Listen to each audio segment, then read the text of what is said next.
हमारे साथ सुधाकर जायसवाल जी हैं, चेयरमैन है शिखर फूड कंपनी के।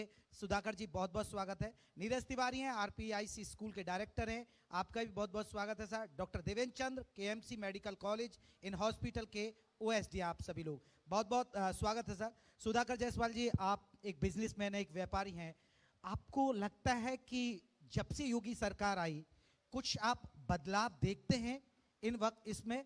और सर जो आप बिजनेस कर रहे हैं उसका अनुभव हमारे दर्शकों के साथ जरूर शेयर कीजिएगा।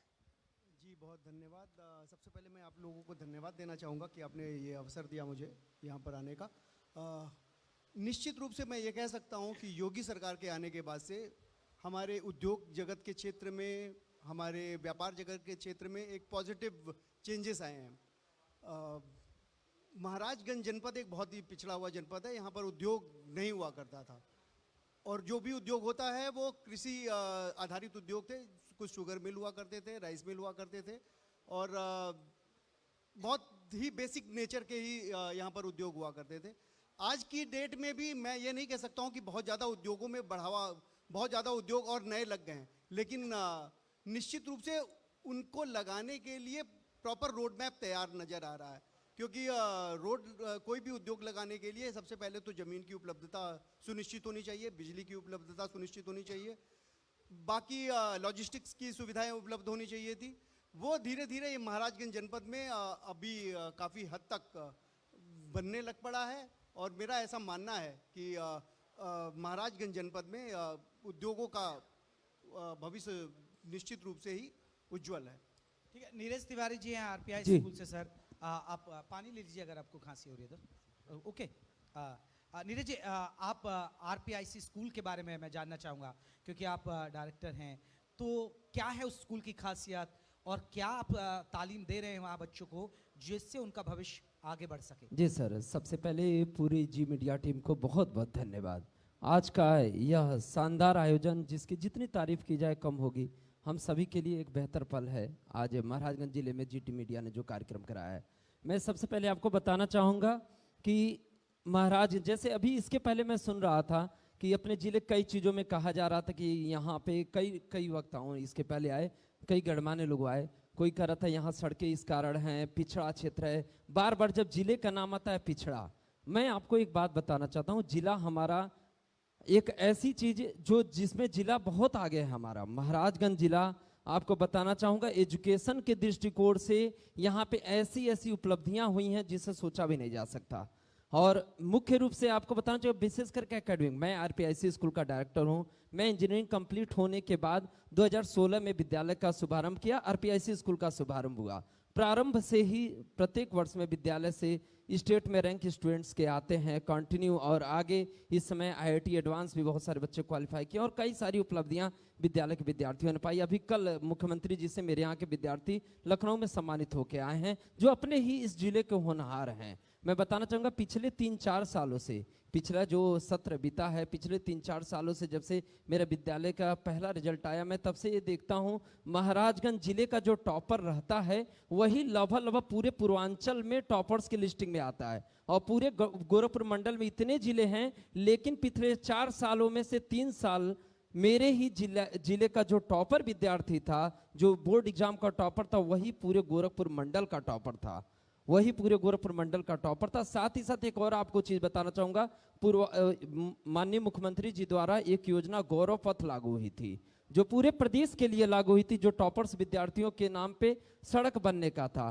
पूर्वांचल में मात्र आज तक 4 या 5 सड़कें केवल बनी हैं, जिसमें से 3 सड़कें महाराजगंज के जिले के विद्यार्थी के नाम पे और मेरे विद्यालय आरपीआईसी के विद्यार्थी के नाम बनी हैं, जो इसी विद्यालय, इसी जिले के होनहार विद्यार्थी हैं। तो इसलिए आपको बताना चाहूंगा, किसी भी तरह से हमारा जिला एजुकेशन के दृष्टिकोण से इसके बाद से कोई पिछड़ा नहीं कहेगा, हमारा जिला अग्रणी है। अच्छी बात है। और सर आप लोग जैसे योगदान देंगे तो कहीं ना कहीं ये पिछड़ेगा नहीं।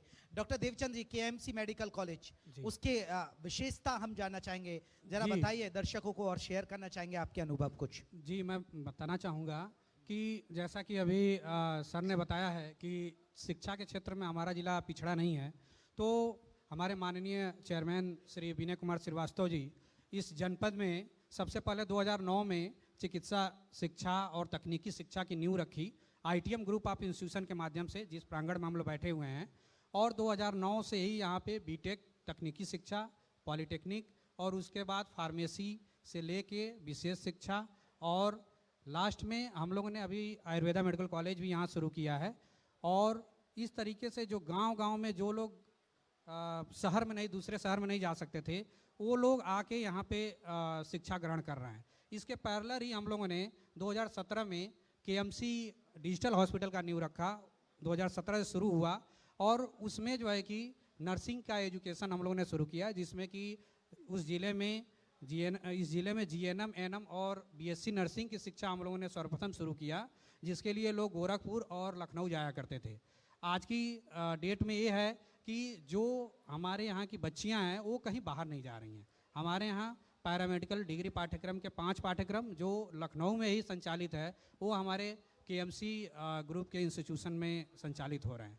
साथ ही शिक्षा की अगर बात करें तो इसके क्रम में ही अभी भाजपा सरकार में योगी जी के माध्यम से एक PPP मॉडल पे हम लोगों ने KMC मेडिकल कॉलेज का कर रहे हैं, जबकि उसका कार्य भी शुरू है। और 2024 से हम लोग MBBS की 150 सीटें जो है उस पर संचालित करेंगे। और जो इकलौता हॉस्पिटल जो महाराजगंज जनपद का है, गोरखपुर में भी निजी क्षेत्र में इतना बड़ा हॉस्पिटल नहीं है, KMC डिजिटल हॉस्पिटल, इसके बारे में मैं बताना चाहूँगा सर कि एक तो जहाँ पे इतना चिकित्सा क्षेत्र में कहीं भी किसी भी डॉक्टर के पास जाने पे इतना आम आदमी एक्सपेंस करता है, पैसे उसके जाते हैं, वहीं पे ये संस्थान जो आम आदमी है, गरीब आदमी है, उनको जो है कि स्वास्थ्य सुविधा बहुत ही न्यूनतम दर पे, सरकारी दर पे मुहैया कराता है। चाहे वो क्रिटिकल केयर हो, चाहे वो आई हो, ENT हो, गायनी हो, या जितने तरह के न्यूरो तक की जो है कि कंसल्टेंसी और जो भी जो है चिकित्सा सेवा है, वो बहुत हम लोग 20 रुपये के पर्चे पे OPD करते हैं। वही जो है कि डॉक्टर जो है कि गोरखपुर में जाके 500 और 1000 रुपये लेते हैं। ये बहुत अच्छी पहल है कि सर आप 20। इसके अलावा सर आप जान रहे होंगे जो आजकल क्षेत्रों में रूमर है आम प्राइवेट हॉस्पिटल्स की कि डिलीवरी होती है और डिलीवरी में लोग जो है कि 10 से 12,000 15,000 रुपये ले लेते हैं, लेकिन हम लोग केवल 3250 रुपये में नॉर्मल डिलीवरी करते हैं और 6,500 रुपये में सिजेरियन डिलीवरी करते हैं। चलिए एक बार ताली बजा दीजिए। देखिए ये एक अच्छी बात है, नहीं बहुत महंगा इलाज है, और अगर महाराजगंज जैसा इलाका जो यूपी के आखिरी छोर पर है। सर शिखर फूड कंपनी आप चलाते हैं सर, उसके बारे में जरा बताइएगा, और लोगों को आपसे कितनी उम्मीद है एक शिखर फूड कंपनी से। साथ ही साथ में एक सवाल और इसमें ऐड ऑन करूंगा, एक व्यापारी के होने के नाते, एक बिजनेसमैन होने के नाते सरकार को क्या सुझाव देंगे आप?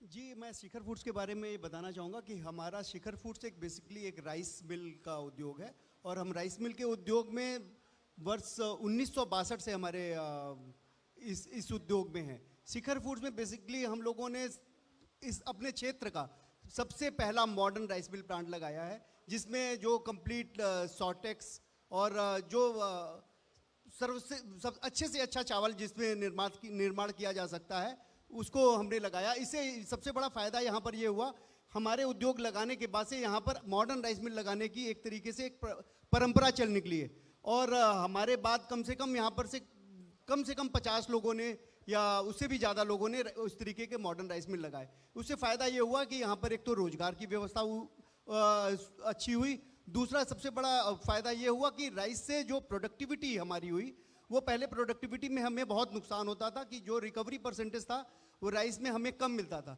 बट मॉडर्न प्लांट लगाने का फ़ायदा ये हुआ कि हमें उससे प्रोडक्टिविटी अच्छी मिलने लगी, जो वेस्ट प्रोडक्ट थे, जो हमारा वेस्ट हो जाता था, वो उसमें कमी आई। और जिस तरह जब चावल की बात आ रही है तो आप किसानों से सीधा लेते हैं या बीच में व्यापारी आड़ती होते हैं उससे? जी, हमारे यहाँ हम लोग किसानों से भी लेते हैं और आड़तियों से भी लेते हैं। उसका कारण ये है कि सिर्फ किसान के पास हम हर जगह नहीं पहुँच पाते हैं, वो थोड़ी सी उसमें परेशानी आती है, तो हमको कुछ अपना प्रोडक्ट आड़तियों से भी खरीद करना पड़ता है। सरकार को क्या सुझाव देंगे एक व्यापारी होने के नाते, एक बिजनेसमैन होने के नाते, कि देखिए बिजनेस को बढ़ाना देना, उद्योग धंधे लगाना है, व्यापारियों को बढ़ावा देना है, तो इस सुझाव की ज़रूरत है महाराजगंज जिले के अंदर? सबसे पहले तो बिजली की व्यवस्था 100% बिना अनकट बिजली मिलनी चाहिए किसी भी उद्योग को प्रॉपर ढंग से चलाने के लिए। पूर्व सरकारों में ये बिजली हमें महाराजगंज जनपद में 7 घंटे 8 घंटे 24 घंटे में मिलती थी, बाकी समय हमें जनरेटर चलाना पड़ता था। आज की डेट में हमारे क्योंकि ग्रामीण इलाके में हमारा उद्योग लगा हुआ है, तो वहाँ पे सरकार द्वारा हमें 17-18 घंटे बिजली मिल जाती है, परंतु इससे काम नहीं चल पा रहा है। हमें 24 घंटे बिजली की निर्बाध बिजली विद्युत आपूर्ति चाहिए, और उसके लिए हम प्रयासरत भी हैं, और इस तरीके की व्यवस्था बनाई जा रही है कि जिससे हमें निर्बाध विद्युत की आपूर्ति मिल सके। साथ ही साथ ये हम, क्योंकि बॉर्डर के एक कोने पे हम बैठे हुए, हमने उद्योग लगाया हुआ है, इसमें एक परेशानी तो ये आती है कि हम वही प्रोडक्ट पे डील कर पाते हैं जिसका या तो हमारा रॉ मटेरियल नेपाल से आ रहा हो, या फिर हम उसको माल को नेपाल में एक्सपोर्ट कर पा रहे हों। आज के समय में कुछ ऐसी असुविधाएं आई हुई हैं जिसमें हम अपने प्रोडक्ट को, चावल को नेपाल में जो हम पहले एक्सपोर्ट करते थे, अभी हम नहीं कर पा रहे हैं। उसका कारण ये हुआ कि नेपाल में कुछ ड्यूटीज़ लगा दी गई हैं, और रॉ मटेरियल पे उन्होंने फ्री कर दिया हुआ है, और हमारे फिनिश्ड प्रोडक्ट जो चावल है उस पर उन्होंने कुछ ड्यूटी लगाई हुई है। और साथ ही हमारा ये एक परेशानी ये आ रही है कि किसी भी प्रकार का हमको शासन द्वारा ये सहयोग नहीं मिल पा रहा है कि हम अपने प्रोडक्ट को कॉम्पिटिटिव कर पाएं उनके कंपैरिजन में, जिससे एक खतरा बन पड़ा हुआ है कि हमारे उद्योग काफ़ी संख्या में बंद भी हो सकते हैं अगर इसमें कुछ इंटरफेयर सरकार ने नहीं किया तो। ठीक है नीरज जी, अगर हम बात करें शिक्षा की, शिक्षा एक बहुत ही बुनियादी ज़रूरत है, और अगर शिक्षित युवा पीढ़ी होगी तो राज्य भी आगे बढ़ेगा और देश भी आगे बढ़ेगा। लेकिन आप शिक्षाविद हैं, आप जानते हैं चीज़ों को, आपको लग रहा है कि योगी सरकार के आने से शिक्षा का स्तर सुधरा, या आपको लग रहा है कि अभी सुधार की बहुत सारी गुंजाइश है जिस पे सरकार को ध्यान देने की ज़रूरत है? नहीं सर, शिक्षा में यूपी सरकार में योगी सरकार आने के बाद काफ़ी सुधार हुआ है, और कहीं ना कहीं मॉडिफाई हमेशा, देखिए समय परिवर्तन, समय के हिसाब से परिवर्तन तो लाना ही पड़ेगा, और हमेशा सुधार की ज़रूरत होगी। आपको बताना चाहूँगा 2017 से पहले, चाहे जैसे भी एग्जाम होता था, चाहे जिस भी प्रकार से होता था, जो प्रणाली थी जिसमें समस्याएं आती थीं, जो दिक्कतें आती थी, जो समस्याएं आती थी, कहीं ना कहीं दूर तो हुआ ही है। सबसे बड़ी बात है कि आप ओवरऑल रेशियो, ओवरऑल चीज़ें, ओवरऑल दिक्कतें, जैसे पहले कैमरे सेटअप नहीं होते थे, ऑडियो सेटअप नहीं होता था, चाहे एग्जाम होता था, कहीं ना कहीं उसमें एक थोड़ा नहीं बहुत ही बड़ा सुधार हुआ है, जिसके लिए जितना कहा जाए, इसके लिए तारीफ किया जाए कम होगा। लेकिन मुख्य रूप से आप बताना, देखिए शिक्षा इंटर स्तर तक, 12th स्तर तक ठीक है ये हुआ, लेकिन हमारे लिए समस्या, और विशेष करके हमारे जिला महाराजगंज जिला, जैसा आप बताए हैं कि या गोरखपुर या पूर्वांचल क्षेत्र के लिए अभी भी सबसे बड़ा दिक्कत है कि यहाँ के लोग बाहर, जो 12th के बाद अगर कोई बच्चा इंजीनियरिंग लाइन में जाना चाहता है बाहर जाता है, कोटा दिल्ली जाता है, कोई बच्चा यहाँ पे मेडिकल की तैयारी करना चाहता है, कोटा दिल्ली जाना चाहता है। सबसे जरूरी इस समय क्या है, इसके लिए गवर्नमेंट को इस पे जितना अधिक से अधिक ध्यान दिया जाए। हालांकि अभी तो आप चाहते हैं कि सरकारी कॉलेजेस बढ़ाए जाएं या सर प्राइवेट कॉलेजेस? दोनों तरीके से, जैसे अभी आपने सुना होगा नोएडा में फिजिक्स वाला अलग पांडे जी को गवर्नमेंट ने बहुत अच्छा सपोर्ट किया है, जिसके कारण नोएडा में काफी और बड़े लेवल पे फिजिक्स वाला, वहां पर अलग पांडे जी ने उसे डेवलप किया है। हम चाहते हैं ये चीजें इस क्षेत्र में भी हों, और इस क्षेत्र में कोई कमी नहीं है सर। अगर किसी चीज में कोटा के किसी भी इंस्टीट्यूट में आप चले जाइए कि मिनिमम 30 to 40% हर बैच में स्टूडेंट यहाँ पूर्वांचल और इस साइड के होते हैं। और एक चीज और सच्चाई है, 25% बच्चे मिनिमम क्वालिफाइड वाले लगभग इस क्षेत्र के जाकर वहां से क्वालिफाई करते हैं, चाहे IIT JEE एडवांस कहा जाए, चाहे नीट कहा जाए, मैं सभी क्षेत्रों की बात कर रहा हूं। तो किसी भी तरह से हमारा क्षेत्र पिछड़ा नहीं है, यानी टैलेंट है लेकिन उसका सही इस्तेमाल हम चाहते हैं सर वो चीज जितना इधर बहुत सारे लोगों ने इसका प्रयास किया है, गवर्नमेंट भी इसमें प्रयास करे, लेकिन हम चाहते हैं कि इस क्षेत्र को लाया जाए। सर हम महाराजगंज जिले को कोटा बना सकते हैं, हम सिसवा बाजार को कोटा बना सकते हैं, इसमें कोई कठिनाई नहीं है। बंसल कोचिंग जब शुरू किया था कोटा में सर, हमें तो उस समय ध्यान नहीं, जैसा सर्वे के अनुसार हमने चेक किया कि उस समय शुरू किया, कुछ कोचिंग्स आए, फिर कुछ बाहरी कोचिंग्स आए, और राजस्थान में कुछ कोचिंग्स इधर उधर थे, उन्होंने किया क्या, उन कोचिंग्स को भी कोटा में शामिल किया। जब कुछ कोचिंग्स आए उधर के भी बच्चे आने लगे, ऐसे ऐसे बढ़ते गया। बाद में पता चला कि कोटा ऐसा हब बन चुका है, ऊपर जम्मू कश्मीर से लेके हर साइड से बच्चे कोटा की तरफ जाते हैं। सर आप मेडिकल भी है और कॉलेज भी है, आपका मेडिकल कॉलेज के साथ साथ हॉस्पिटल भी है, तो सर आपको लग रहा है कि स्वास्थ्य सुविधाएं बेहतर हुई हैं? हालांकि सरकार का फोकस है सरकारी स्वास्थ्य सेवाओं पर भी, या जो निजी अस्पताल है वहां पर भी, तो या आप कोई सुझाव देना चाहिए? सर मैं बताना चाहूँगा कि अगर सरकारी स्वास्थ्य सुविधाएं देखें तो पहले जिला अस्पताल 2017 से हमारा हॉस्पिटल चल रहा है, तो 2017 के पहले जिला चिकित्सालय और इस अभी कोविड काल की बात करें तो कोविड काल में हमारे यहाँ केएमसी अस्पताल में टोटल हम लोग बेड कोविड के लिए समर्पित कर दिए थे, और जो डेथ रेट है वो ना के बराबर था। 100 मरीज में 5 मरीज हमारे यहाँ मरा होगा, नहीं तो 95 मरीज को हम लोगों ने ट्रीट करके भेजा है। यहाँ तक कि दिल्ली, नोएडा और कहाँ कहाँ से मरीज हमारे यहाँ आए जिनको हम लोगों ने चिकित्सा सुविधा दिया। वहीं कंपेरिजन तो मैं नहीं करूँगा, चिकित्सा हालांकि अब सरकारी अस्पताल भी काफ़ी उसके साथ जो है कि चिकित्सा सेवा दे रहा है, बट आज की डेट में भी हम देखें तो हमारी पर डे की ओपीडी 1200 से 1500 है, और वहीं जिला चिकित्सालय में 700-800 तक वो लोग कर पा रहे हैं। तो जाहिर सी बात है कि हम चिकित्सा सुविधा बेहतर दे रहे हैं, जिसकी वजह से जो है कि आम जन जो है जिनके पास पैसे की कमी है या जो अच्छा उच्च चिकित्सा सुविधा कम दर में चाहते हैं वो हमारे यहाँ से ले पा रहे हैं। ठीक है, क्योंकि देखिए चर्चा के आखिरी पड़ाव पर हैं और आखिर प्रोग्राम भी आखिरी पड़ाव पर आ चुका है आपसे, क्योंकि आप सफल लोग हैं, कोई डायरेक्टर है, कोई चेयरमैन है, कोई शिखर फूड कंपनी चला रहा है। आपसे जो लोग आपको देख रहे हैं, जो लोग आपको घर बैठकर देख रहे हैं, आप सफल लोग हैं, छोटा सा संदेश क्या देना चाहेंगे कि सफल बनना है तो आपको ये करना पड़ेगा? सर सफल अगर बनना है तो सबसे पहले शिक्षा जरूरी है, और शिक्षा चाहे जो भी विधा की हो, चाहे तकनीकी हो, चाहे चिकित्सा हो या जो भी है, उसमें अगर आप अपने आप को शिक्षित कर लेते हैं तो चीज़ें जो है कि सफलता के मंजिल तक पहुंचना ही पहुंचना है। माननीय हमारे चेयरमैन सर जो विनय कुमार श्रीवास्तव जी हैं, उनका सिर्फ एक ही उद्देश्य है और इस जनपद के लिए उनका मैसेज रहता है कि चाहे किसी के पास पैसा हो चाहे ना हो, वो हमारी जो सुविधाएं हम दे रहे हैं, जो हम शिक्षा दे रहे हैं, उसमें अगर कोई टैलेंटेड हो तो वो आए और हमारे यहाँ से शिक्षा ले, चाहे वो निःशुल्क ही क्यों ना हो। हर साल हम लोगों ने ऐसे जो है कि सैकड़ों बच्चों को बिल्कुल शिक्षा एक पैमाना होना चाहिए। नीरज जी आपके जी सर, जैसे मैं बताना चाहूँगा, जैसा सर बताएं मैं भी वही कहना चाहूँगा।